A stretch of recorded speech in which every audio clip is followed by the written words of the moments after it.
Shining sweet, love makes weak. You said you cherished freedom.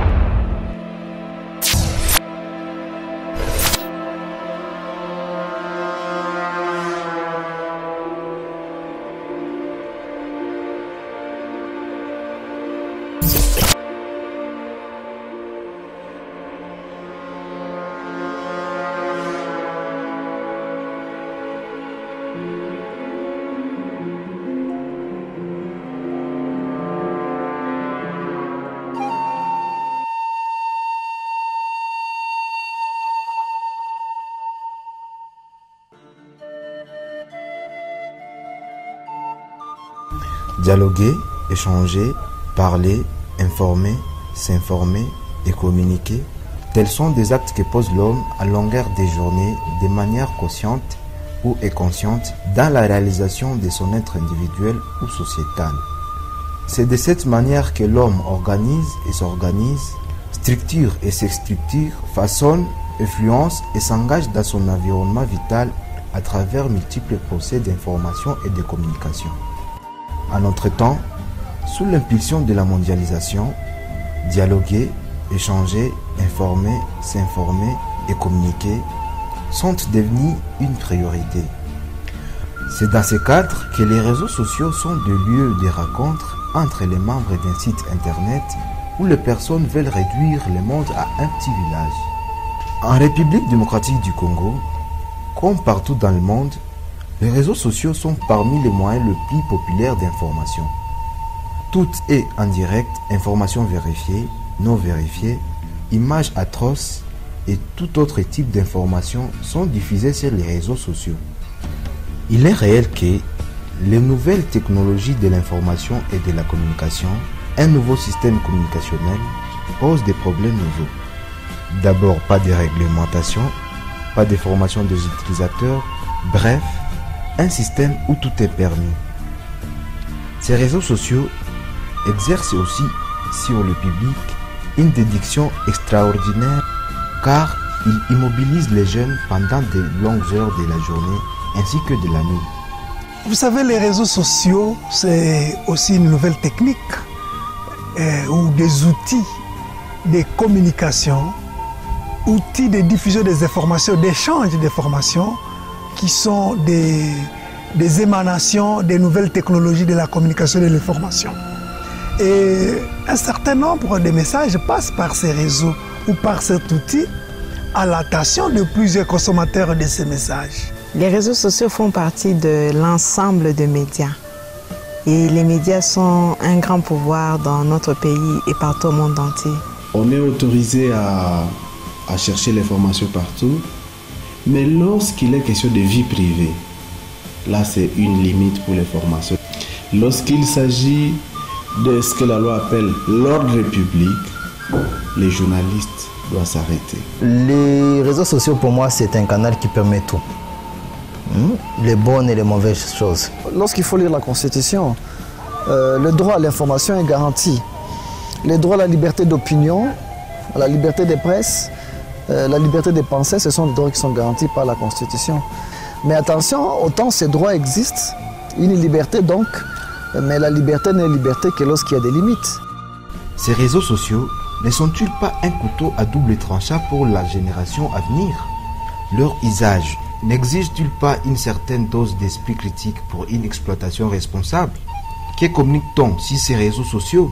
Pourquoi un engouement si fort sur ces réseaux sociaux? Alors que les conflits sont récurrents en RDC, les utilisateurs des réseaux sociaux doivent avoir une formation sur l'usage de ces réseaux pour équilibrer la liberté d'expression et de pensée prônée par la Constitution congolaise. Tout message diffusé doit avoir normalement un objectif.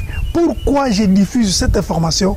Pourquoi je porte à la connaissance cette information à mes amis avec qui je suis dans mon réseau ou à mes clubs? Nous sommes dans une zone où il y a des conflits. Est-ce que vous pouvez publier n'importe quoi, des messages qui attisent la haine parce que c'est sur Facebook? Ou alors vous créez un profil, vous pensez que c'est anonyme pour commencer à faire passer des messages incendiaires? C'est pas responsable. Avec les réseaux sociaux, on peut inciter au tribalisme, à la haine, mais il y a aussi un moyen justement d'inciter à la paix. Il y a un moyen, mais c'est un canal de rencontre. Si on pouvait avoir justement ces groupes de réseaux sociaux et qu'entre eux, ils discutent calmement et sans avoir des arrière-pensées tribalistes, et là, ça peut aider. Mais ça demande qu'il y ait les animateurs d'abord de ces groupes sociaux, que ce soit au niveau des groupes de Facebook, WhatsApp, c'est eux qui doivent avoir cette culture-là. Quand ils ont cette culture, il y a un moyen justement d'amener leur audience aussi dans les mêmes chemins. Lorsque je publie une œuvre que je fais moi-même, sur cette œuvre, il y a la figure de quelqu'un qui n'est pas moi. Qu'il soit mon petit frère, mon grand frère, ma mère ou mon père, je n'ai pas vraiment les droits de publier sa photo ou cette vidéo dans laquelle il apparaît sans son autorisation. Donc le cas de notre province du Nord Kivu où il y a des guerres qui datent déjà de plusieurs dizaines d'années. Chaque fois qu'il y a une petite information, même avant d'être vérifiée, tout le monde a déjà publié. C'est comme une révolution aveugle. Au lieu de prendre le temps de vérifier une information, mais tout le monde la déforme comme il veut et la publie. Nous sommes dans une zone opérationnelle. Il y a des opérations, tout n'est pas à exposer sur la place publique. Et même à foi, avec l'avènement des réseaux sociaux, on se permet de tout faire. Mais écoutez, il y a des moyens qu'on peut mettre en place pour d'abord vous retrouver et après vous allez subir la rigueur de la loi. Les réseaux sociaux sont pour nos jours un moyen fort de communication. Ces réseaux sociaux vont-ils remplacer les médias traditionnels? Les réseaux sociaux emballent pour ces jours professionnels et profanes de la communication. Pourtant, la communication a ses règles propres. Des communications mal orientées sur ces réseaux participent parfois à l'amplification des conflits politiques, interethniques dans la région. Éduquer les utilisateurs des réseaux sociaux pour réduire la désinformation du public, les conflits politiques et interethniques caractérisant la RDC devait préoccuper notre classe politique pour éviter le pire avenir. La presse en ligne, les réseaux sociaux comme vous venez de le dire, sont des réseaux très importants qui permettent de faire circuler l'information aussi bien au niveau local qu'au niveau international. Je peux donc d'abord dire que c'est des médias qui viennent en complément des médias traditionnels. Il faut effectivement que les professionnels de l'information aujourd'hui puissent utiliser ces médias de façon que cela fasse le contrepoids avec les utilisateurs non professionnels. Si et seulement si ces messages sont, disons, teintés de conflictualité entre les communautés, ces outils participent directement ou indirectement ou alimentent, si vous voulez, ou attisent justement le conflit entre les communautés en province Nord Kivu. Comment nos communautés ont été éduquées? Comment nos familles éduquent les enfants par rapport à la paix? Parce qu'un jeune de 16 ans, de 17 ans qui a un téléphone, il est sur Facebook. C'est ce qu'il entend dans sa famille qui va répercuter. C'est ce qu'il va publier sur les réseaux sociaux. Les réseaux sociaux sont un peu à l'image de la communauté. Les informations qui circulent aujourd'hui sur les Facebook, sur les WhatsApp, ce sont des informations qui viennent des personnes qui ne savent pas comment construire une information. Et du coup, ça menace la qualité même de l'information qui atteint la population. Donc, je crois, pour contrecarrer cela, il faudrait que les professionnels de l'information, eux aussi, utilisent avec intensité ces réseaux, et les lecteurs pourront, je pense, à un moment donné réaliser que cette information vient de quelqu'un qui est bien informé, quelqu'un qui a bien fouillé les sources, en comparaison avec des petits trucs qui sont juste véhiculés par des gens, des amateurs, et qui apprennent d'un seul coup qu'il y a eu ceci et commencent à publier, alors que ça pourrait être croisé avec une autre source et ça donnerait plus de qualité. Pour ces jours, les réseaux sociaux sont un lieu de propagande des conflits, un lieu où tout le monde dit ce qu'il veut. Sommes-nous victimes de l'évolution des systèmes communicationnels sans réglementation? Le législateur congolais n'a rien dit jusqu'à présent. Tout dépend de la responsabilité de celui qui l'utilise, de ce qu'il veut communiquer, de ce qu'il veut partager comme information. Donc les personnes qui profitent de cette innovation pour pérenniser les conflits, je pense qu'il faudrait qu'on ait une loi en République démocratique du Congo en matière de nouvelles technologies pour que ces personnes soient poursuivies et jugées. Et jugées parce que c'est un secteur aujourd'hui qui n'est pas encore couvert par une législation au niveau national. Mais il y a beaucoup de faits qui sont posés à travers l'Internet qui peuvent être récupérés par d'autres lois, notamment les codes pénals ordinaires. Ça veut dire qu'il y a des faits qui peuvent être réprimés selon les codes pénals ordinaires qui est encore en vigueur en République démocratique du Congo. Il y a l'article 4 du Code d'éthique et de déontologie du journaliste qui prévoit que les journalistes doivent prendre l'entière responsabilité de tout texte écrit ou parlé, publié sous sa signature ou sa voix, ou avec son consentement ou sous un pseudonyme personnel. Cela veut dire que le journaliste est responsable de tout ce qu'il écrit, de tout ce qu'il dit à la radio, de tout ce qu'il écrit même dans les réseaux sociaux. Là aussi, ça demande que la justice elle-même puisse s'adapter aux nouveaux crimes, aux cybercrimes. Dernièrement, vous avez vu, il y a eu toute une série même de sextapes.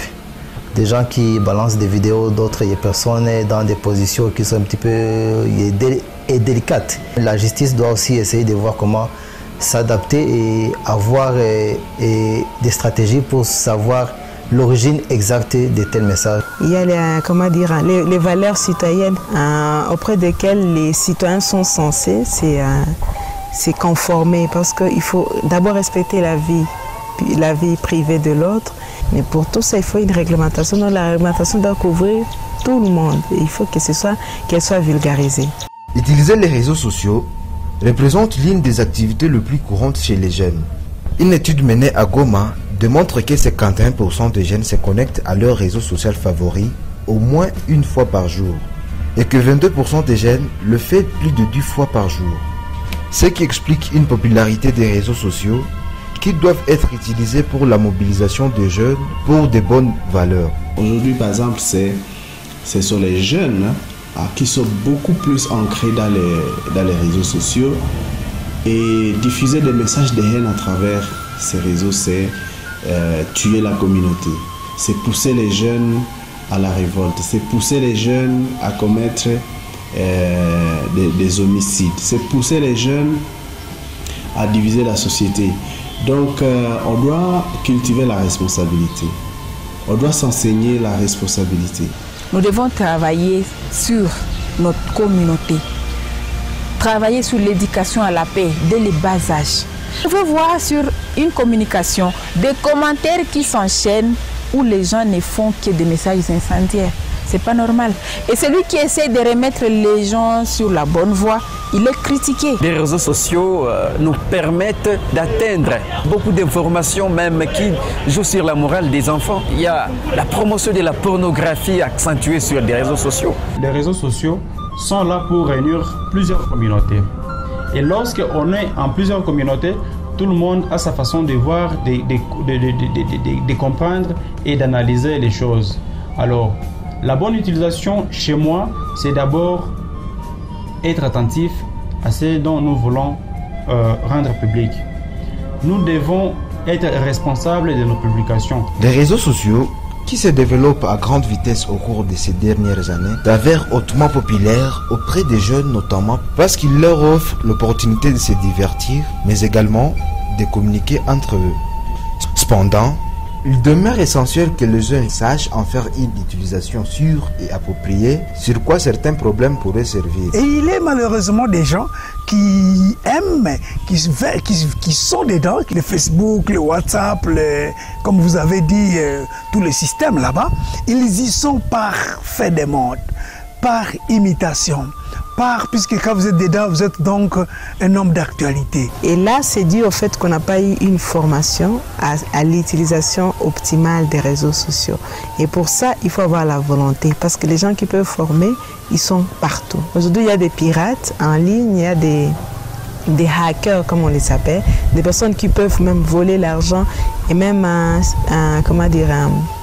toucher la personnalité des personnes au travers seulement des médias sociaux. Les réseaux sociaux posent beaucoup de problèmes. Tu peux croire que non, tu écris quelque chose dans le groupe, mais il y a quelqu'un qui est là, je ne sais pas, il est utilisé par quelqu'un d'autre. Vous vous dites quelque chose et lui prend le message et transforme le message autrement chez la personne. On dit actuellement que le monde est dans la main, dans sa poche, on a le monde entier. Maintenant, il ressort vraiment un nombre important de problèmes. Parce qu'aujourd'hui, ce qui a été comme objectif à l'origine n'est plus ce qui est suivi par surtout la jeunesse. Aujourd'hui, il y a déjà un grand dérapage. Parce que si tu prends sur le plan éducationnel, c'est bien vu, c'est bien conclu que dans la plupart des auditoires, comme dans des salles de classe à l'école secondaire, les élèves s'occupent des téléphones à chatter, Facebook, Twitter, je ne sais pas moi, d'autres trucs là, au lieu de suivre la matière. Et comme conséquence, vous trouvez qu'à la fin de l'année, il y a les résultats qui baissent. Il y a les taux de réussite qui baissent sensiblement. Il y a des problèmes qui proviennent souvent des réseaux sociaux. Vous avez quelque chose comme image ou texte qui n'est pas bien compris. Vous l'avez tiré quelque part et vous venez poster directement. Tu n'as pas encore analysé ces textes, tu ne l'as pas encore bien compris, toi tu le rends public encore. Et lorsque vous les rendez public, c'est sur votre nom que ce post a été rendu public. Alors que la communication sur Internet n'est jusqu'à nos jours réglementée par une quelconque loi, certaines personnes sont victimes d'arrestations. Je suis en train de totaliser, je crois, une année après cette arrestation. J'étais un jour à la radio. Quand je revenais de la radio, je vous trouve 3 policiers en dehors. Ils me demandent, bon Sylvain, nous sommes venus vous récupérer ici. Je dis, mais pourquoi? Ils me disent, bon, il semble que vous aviez, je ne sais pas, insulté quelqu'un. J'ai dit, ben, je ne comprends pas. Et ils m'ont amené quelque part.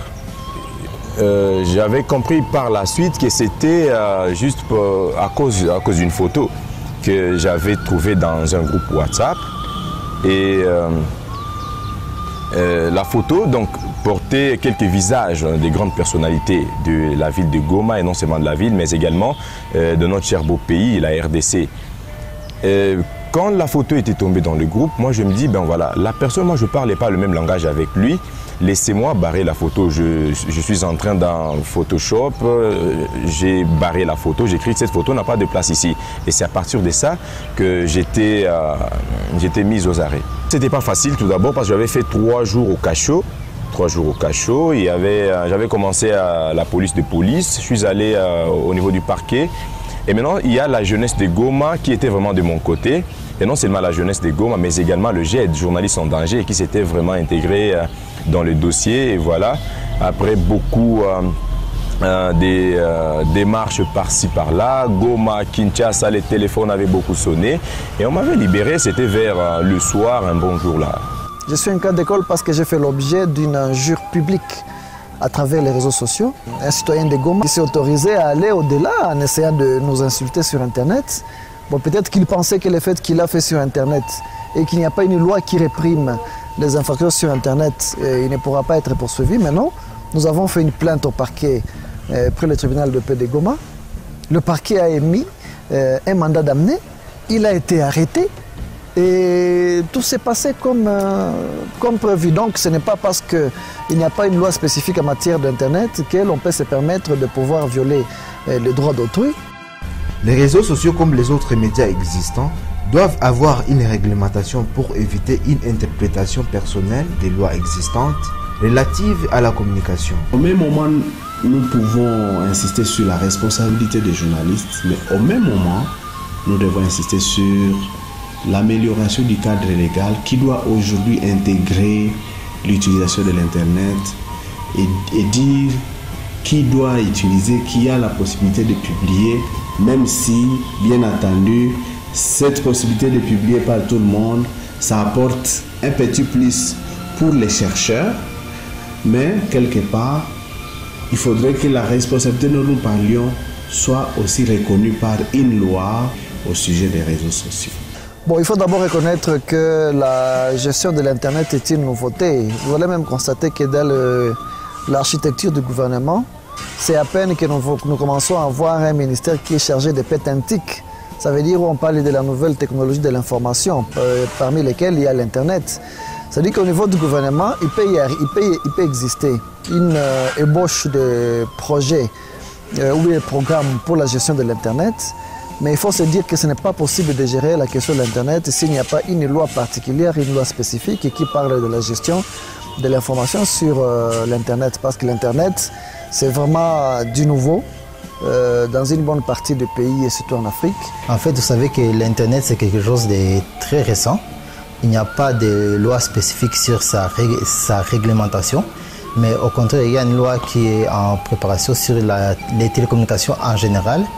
Et là, on va faire une autorité spécialisée, on va essayer de renforcer le rôle notamment actuellement de l'autorité des régulations pour essayer de contrôler la sécurité et aussi les informations qui circulent sur Internet. Il n'y en avait pas encore, mais actuellement, il y a une loi qui est en préparation. Aujourd'hui, les jeunes doivent utiliser les réseaux sociaux, pas pour la haine tribale, la xénophobie, mais pour l'exposition de leurs projets. L'innovation Internet, réseaux sociaux, Facebook, Twitter, YouTube, Instagram, l'avantage c'est qu'on a la possibilité de communiquer sur ces projets, ces idées, ces initiatives et atteindre un large public à moindre frais. Par le passé, il fallait avoir accès aux médias traditionnels et c'était coûteux pour les jeunes qui commençaient les initiatives. Mais aujourd'hui, on a la facilité d'avoir un rayon où on est influent et où on partage ses idées. J'utilise WhatsApp et Facebook. Le plus souvent, je passe mon temps sur WhatsApp parce que j'ai des clients qui sont peut-être à l'étranger de ma province ou de ma ville où j'habite. Par exemple, à Bukavu. Les gens m'ont connu à partir de Facebook. Et comment est-ce qu'ils m'ont connu? C'est grâce à mes publications des œuvres que je fais. Je les publie sur Facebook, sur mon mur, et à partir de là, ceux qui sont mes amis, et à partir de ces amis-là, il y a d'autres qui sont amis à cet ami, ils voient directement les œuvres de One Touch. N'est-ce pas qu'il faut positiver les choses? Il faut amener peut-être des petits projets intégrateurs, des petits projets qui suscitent, n'est-ce pas, la créativité, l'entrepreneuriat. Aujourd'hui, les réseaux sociaux sont utilisés même dans les milieux où il n'y a pas de radio, même dans les milieux où il n'y a pas la télévision. Ça veut dire c'est un média qui envahit tout le monde aujourd'hui. Et comme il envahit tout le monde, alors c'est par ces médias que nous pouvons aussi faire passer des messages qui appellent à la cohabitation pacifique, des messages qui appellent à la revendication non violente de nos droits. Pour ceux qui du Nord qui veulent la RDC en général, nous devons vraiment cultiver dans la population ces germes-là, de pouvoir revendiquer ces droits d'une manière non violente, et ça peut contribuer beaucoup à la paix. Et je crois que les médias sociaux, effectivement, constituent un canal très important, parce qu'il suffit qu'on ait un téléphone où on peut avoir une option de Facebook. Qu'on soit très loin dans la forêt, on va lire ces messages-là, car bien même la radio ne peut pas être écoutée là-bas. Nous, à Goma, on a connu une histoire particulière. On devait saisir cette opportunité, cette innovation comme un moyen, un canal de réconciliation et de cohabitation pacifique. Parce que nous avons connu les guerres, les les troubles et les conflits qui ont laissé un passé sombre dans l'histoire de chaque peuple de Goma, de chaque population vivante au Nord Kivu ou en République démocratique du Congo. Pour nous, ça devrait être un atout, un tremplin pour aller vers la cohabitation pacifique et à la réconciliation. Les utilisateurs des réseaux sociaux doivent savoir que ces médias sont aussi publics qu'ils ne les croient pas. Ils doivent ainsi être responsables de leur publication. Tous les utilisateurs des réseaux sociaux, c'est qu'ils doivent savoir que ces réseaux sociaux sont des médias à part entière. Ce sont des médias exactement comme la radio, comme la télévision. Donc on ne doit pas blaguer avec un média qui véhicule l'information à un public si important. Au niveau des médias, nous sommes capables de contrôler quelque chose. Et comme je disais, il faut que ce que nous faisons au niveau des professionnels de formation, que ça soit différent. Bon, la première chose, c'est d'inviter les jeunes à pouvoir se renseigner davantage en ce qui concerne les infractions qui peuvent être commises à travers les réseaux sociaux. Dès lors qu'on connaît, on peut les éviter. Quand bien même quand on les connaît, on les commet en ne les sachant pas, mais il est d'un principe général de droit que nul n'est censé ignorer la loi. Les réseaux sociaux ne sont pas là seulement pour des loisirs, mais aussi pour des recherches. Des gens qui font des études, ils doivent s'en servir pour des bonnes raisons et non pour des futilités. Il y a des gens qui ne peuvent pas dire en face tel message, mais qui pensent que sur les réseaux sociaux, ils sont un peu libres de dire ce qu'ils ne peuvent pas défendre en public. Non. Je pense que c'est aussi un public là-bas. Nous devons nous rendre compte de ce que nous voulons publier. Bien analyser, bien observer et bien se faire comprendre pour ne pas vous apporter des petits problèmes liés à la publication des choses qui ne seront pas bien accueillies dans la société. C'est qu'ils sachent bien gérer leur compte Facebook, mais également leur groupe WhatsApp. Comment gérer leur groupe WhatsApp? Ne pas tout dire, ne pas parler de n'importe quoi, qu'ils se limitent à ce qui est, entre parenthèses, important. Au niveau des parents, ils doivent bien veiller sur les comportements des enfants vis-à-vis des téléphones. Parce que les téléphones ont remplacé tout dans des familles. Je demanderai aux parents de bien vouloir voir quels sont les enfants qui ont l'âge de savoir manipuler des smartphones. Sinon, nous sommes en train de développer une bombe qui va sortir de ces ténèbres un jour et ça va faire des dégâts qu'on aura difficile à réparer. C'est question de dire à la jeunesse, surtout dans la zone opérationnelle qui est la nôtre, d'être un peu prudent avec ce que l'on publie. C'est bien de s'improviser informateur sur les réseaux sociaux, mais ce qui est beaucoup plus important, c'est connaître aussi les normes. Nous sommes d'abord dans une vie conditionnelle déjà par les nouvelles technologies de l'information et de la communication. C'est ici le lieu d'évoquer la responsabilité des utilisateurs de ces outils. Que communique-t-on dedans? Est-ce que c'est pour construire cette société? Est-ce que c'est pour construire même ce degré d'intelligence, disons d'imagination, de créativité, l'entrepreneuriat, ou c'est pour seulement une vie de fantaisie, échapper aux vrais défis de sa vie et on est dans les illusions, ce qu'on appelle une drogue cybernétique?